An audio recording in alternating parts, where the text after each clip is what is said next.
வணக்கம். நமது திராவிட இயக்கத்தின் சார்பாக திருமதி ஓவியம் ரஞ்சன் பேசுகிறேன். கடந்த சில நாட்களுக்கு முன்பு நான் ஒரு செய்தியை பார்த்தேன். எங்கள் தளபதி முதலமைச்சர் மு.க. ஸ்டாலினை சந்தித்து முத்துவின் அவருடைய மறைவுக்கு இவர் போய் ஆறுதல் கூறினார் என்று நான் பார்த்தேன். சீமான் அவர்களை பார்த்து எங்கள் ஒன்றுதான் நான் சொல்லிக்கொள்ள விரும்புகிறேன். எங்கள் தளபதி மிகவும் பெருந்தன்மையான தளபதி.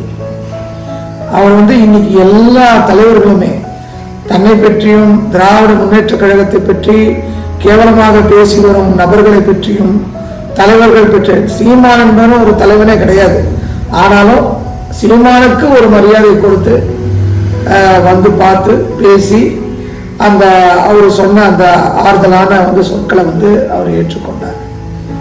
இதெல்லாம் வேற ஒன்றுத்துக்கும் நான் இந்த பதிவை போடல. திராவிட முன்னேற்ற கழகத்தை பற்றி கேவலமாக பேசிய சீமான், தலைவர் கலைஞர் அவர்களை பற்றி கேவலமாக பேசிய சீமான், எவ்வளவு ஒரு மட்டம். அவர் கூட இருக்கார ஒருத்தர் சாட்டை முருகன், அவனை சாட்டையால் அடிச்சா கூட பத்தாது. எனக்கு தெரிஞ்சு ஒரு நாள் நிச்சயமாக அவன் பேசுகின்ற எல்லா பேச்சுக்கும் உதவி விழுந்தே தீரும். ஏன்னா அவ்வளவு கேவலமான ஒரு வார்த்தைகள் திராவிட முன்னேற்ற கழகத்தை பற்றியும் எங்கள் தளபதி பற்றியும் இளைய தளபதி பற்றியும் பேசிக்கொண்டு வருகிறார்கள்.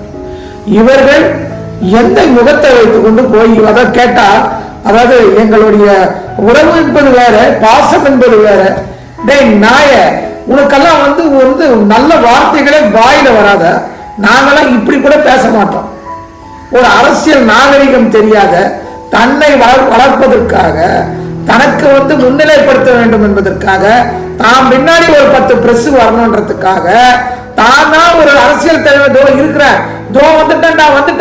வந்துட்டேன்டா நம்ம அவர் யாரு வடிவேல் ஒரு ஜோக் அடிக்கிறது போல ஏதோ மனத்தை பத்தி பேசி, பெரிய நம்ம தலைவர்கள் பெரியாரை பற்றி பேசி, தலைவரை பற்றி பேசி, என்ன கேவலமான வார்த்தைகள்.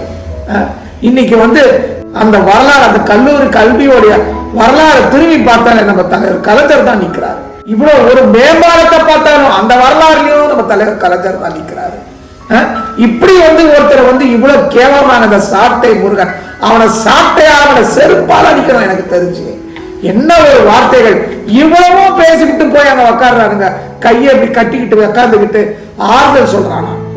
இவன் ஆறுதல் தளபதி பெருந்தன்மையான தளபதி, பெருந்தன்மையான திராவிட முன்னேற்ற கழகம், எல்லாவற்றையும் நீங்க சொல்றது எல்லாத்தையும் நாங்க ஏத்துக்கிறோம்.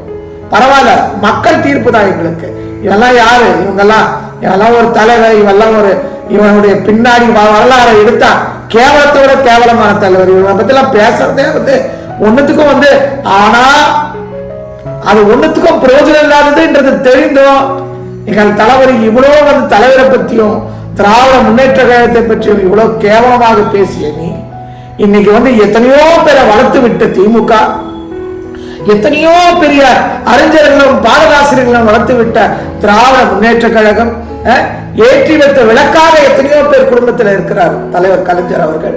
திராவிட முன்னேற்ற கழகம் என்ற ஒரு கட்சி, இதெல்லாம் எல்லாத்தையும் ஒண்ணுமே தெரியாத கத்துக்குட்டி பசங்க எல்லாம் இன்னைக்கு பேசிட்டு தலைவர்கிட்ட போயிட்டு இன்னைக்கு கையை அப்படி கட்டிக்கிட்டு உட்காந்து ஆறுதல் கேட்டா எங்க குடும்ப பாசம் ரொம்ப கேடுகட்ட ஒரு அரசியல் பண்றவங்க ஒருத்தனாதான் இருப்பான். யார்? இந்த சீமானம். அவன் கூட உக்காந்துருக்கான் பத்தியா, எல்லாம் அல்லக்கை அதுக்கெல்லாம் தான் இருக்கும்னு நினைக்கிறேன் நான். இதெல்லாம் ரொம்ப மன வருத்தத்துக்குரியதா இருக்கிறது. பரவாயில்ல, எங்க தளபதி மிகவும் பெருந்தன்மையான தளபதி. அதனால நாங்கெல்லாம் அவருக்காக எல்லாவற்றையுமே நாங்க சகிக்க தயாராக உள்ளோம். மக்களுடைய தீர்ப்புன்னு ஒண்ணு இருக்கு. மக்கள் தீர்ப்பு மகேசன் தீர்ப்பு, தலைவர் சொன்னது போல. அதனால என்ன வேணாலும் பேசிக்கிட்டோம். இப்ப பாரு எடப்பாடி பேசிட்டு இருக்காரு டை டை டை டைன்னுட்டு. அதாவது நீங்க உங்களுக்கு ஜனம் வரதான் செய்யும், ரைட்டா? மக்கள் கூட்டம் இருக்கட்டும், ஆனா வாக்கு எங்களுக்கு அந்த ஒரு தைரியம் இருக்கு. ஏன்னா அபார வளர்ச்சி, தமிழ்நாட்டின் அபார வளர்ச்சி. ஒருத்தர் சொல்றாரு, இந்த மாதிரி ஒரு வளர்ச்சி தமிழ்நாட்டில் நான் பார்க்கவே இல்லை. இவ்வளவு ஒரு பெரிய வளர்ச்சி, யாருமே எதிர்பார்க்காத வளர்ச்சி. இன்னைக்கு 1995 பாக்குறோம். நம்ம சிறுசேரியில பயோடெக்னாலஜி, விமன் பயோடெக்னாலஜி பார்க்குன்னுட்டு தலைவர் ஒன்னு ஆரம்பிக்கணும்னு சொல்லி, இது ரொம்ப நல்ல ஐடியாவா இருக்க, ஆரம்பிக்கணும்னு சொல்லி ஆரம்பிச்சார். அப்போ தலைவர் அந்த ஃபங்க்ஷன்ல கலந்துக்கிட்டாரு 1995. அப்போ வந்து பிரசிடென்ட் வந்து இனாகுரேட் பண்றாரு. இன்னைக்கு வந்து விமன் பயோடெக்னாலஜி பார்க் வந்து அவ்வளவு சிறப்பாக இயங்கிட்டு இருக்கு. இந்த மாதிரி பல வளர்ச்சியில வந்து தமிழ்நாடு வந்து திராவிட முன்னேற்ற கழகத்தின் வரலாறு இருக்கிறது. இதெல்லாம் வந்து மறந்துட்டு பல பேர் பேசிட்டு இருக்காங்க. எடப்பாடி எல்லாம் என்ன தெரியும்னு தெரியல, ஒன்னே ஒண்ணுதான் தெரியும், அவருக்கு எம்ஜிஆரை தெரியும், அவங்க அந்த அம்மாவை தெரியும், யாரு ஜெயலலிதா அம்மாவை தெரியும், அவ்வளவுதான் தெரியும். மற்றபடி என்ன வரலாறு இவங்களுக்கு எல்லாம் தெரியும், எனக்கு ஒண்ணுமே தெரியல. அதே போல பிஜேபி கூட என்ன வரலாறு, திராவிட முன்னேற்ற கழக வரலாறு தெரிஞ்சிருக்குமா தெரியாது, காங்கிரசின் வரலாறு தெரிஞ்சிருக்குமா தெரியாது. முன்னாடி வந்து ஒரு வரலாறு ஒன்று நான் படித்தேன், ஒரு பதிவை படித்தேன், எனக்கு மனசு அப்படியே வந்து ஒரு மாதிரி இவ்வளோ நல்லவர்கள் எல்லாம் உலகத்தில் இருக்காங்களா, ராஜீவ்காந்தி மாதிரி ஒரு நல்ல மனிதரை நம்ம பார்க்கவே முடியாது. ஏன்னா அவர் வந்து வாஜ்பாய் வந்து ஒரு முறை ட்ரீட்மெண்ட்டுக்காக இன்வெஸ்டிகேஷனுக்காக யூஎஸ் போனோன்னு நிற்கிறாரு. யூஎஸ் போனோன்னு நிற்கும் போது அவர்கிட்ட காசு வந்து அவ்வளோ ஃபினான்ஷியல் வந்து ஸ்டேட்டஸ் வந்து குறைவா இருந்ததுனால ராஜீவ்காந்தி உடனே வாஜ்பாயை கூப்பிட்டு அந்த ட்ரீட்மெண்ட்டுக்கு உண்டானதை எல்லாமே நான் செய்யறேன்னு சொல்லி உடனே வந்து இவர் வந்து டெலிகேஷன் வந்து யுனைடெட் ஸ்டேட்ஸ் சொல்லிட்டு அதுல ஃபுல் ஃபிளெஜ்டு மெம்பர் ஆக்கி கவர்மெண்ட் வந்து எல்லா செலவு மெடிக்கல் எக்ஸ்பென்சஸ் எல்லாமே கவர்மெண்ட் எடுத்துக்கிட்டு அந்த ட்ரீட்மெண்ட்டை சக்சஸ்ஃபுல்லா முடிச்சுட்டு வந்தார் திரு வாஜ்பாய் அவர்கள்.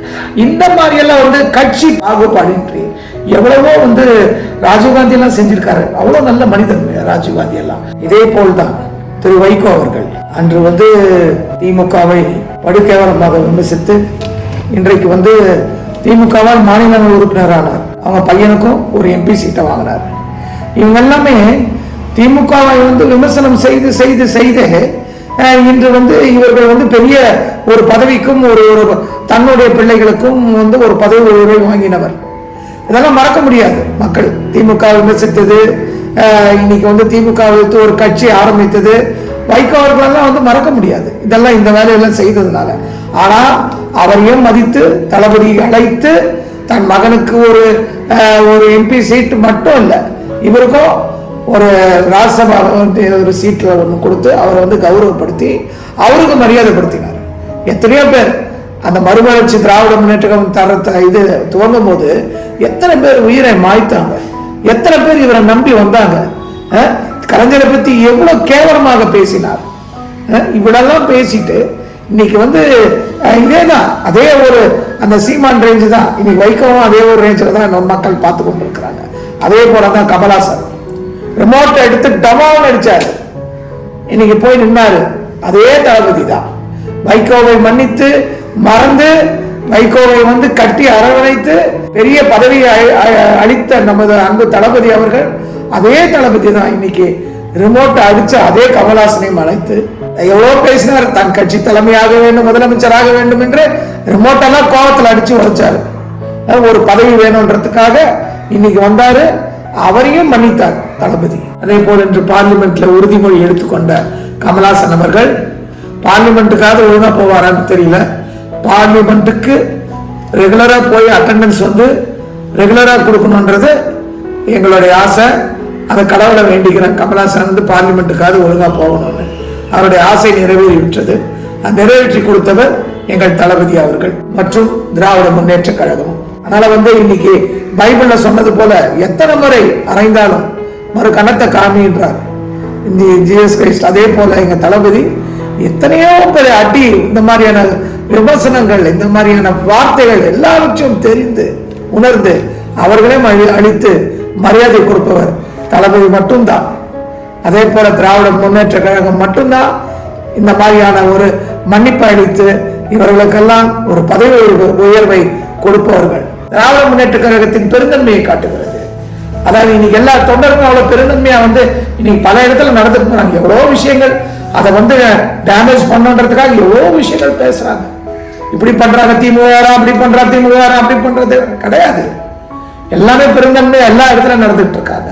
அதனால இந்த மாதிரியான ஒரு நிலைகள் எல்லாம் மறந்து, அதாவது எல்லா அரசியல் காழ்ப்புணர்ச்சி, அரசியல் விரோதத்தெல்லாம் மறந்து மனிதர்களுக்கெல்லாம் வந்து மரியாதை கொடுத்து திராவிட முன்னேற்ற கழகம் எங்கள் தளபதி முதலமைச்சர் அவர்கள் அவ்வளவு ஒரு மரியாதை கொடுத்து இன்னைக்கு இந்த மாதிரி மனிதர்களையும் மரியாதை கொடுத்து உட்காந்து பேசினாருன்றது அந்த இதை நான் பார்க்கும்போது ரொம்ப சந்தோஷப்பட்டேன்.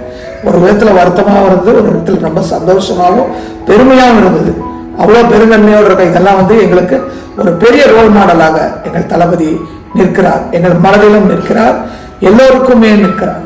நன்றி, வணக்கம்.